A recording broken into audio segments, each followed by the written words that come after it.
Sopir truk pelaku tabrak lari siswa SMK di Pasuruan, kini dibekuk di Banyuwangi.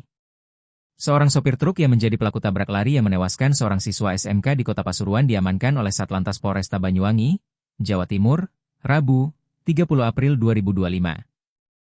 Informasi tersebut dibenarkan oleh Kasatlantas Polresta Banyuwangi, Kompol Elang Prasetya, yang mengatakan bahwa truk diamankan di wilayah Ketapang, Kecamatan Kalipuro.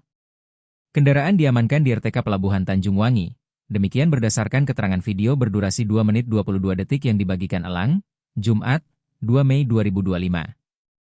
Dalam video tersebut, anggota Satlantas Polresta Banyuwangi, Aibtu Marwanto memperlihatkan kondisi truk yang menewaskan siswa kelas 10 di Jalan Haji Insinyur Juanda, Kapel, Kecamatan Bugul Kidul, Pasuruan.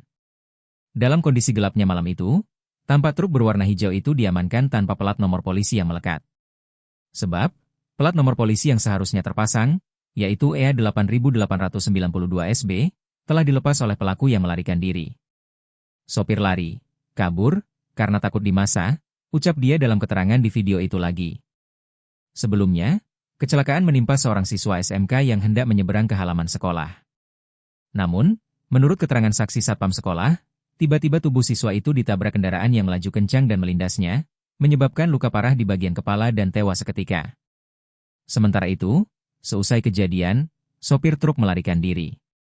Satlantas Polresta Pasuruan Kota yang menelusuri CCTV di sekitar lokasi berhasil mengidentifikasi kendaraan yang kabur ke arah Banyuwangi hingga akhirnya berhasil diamankan.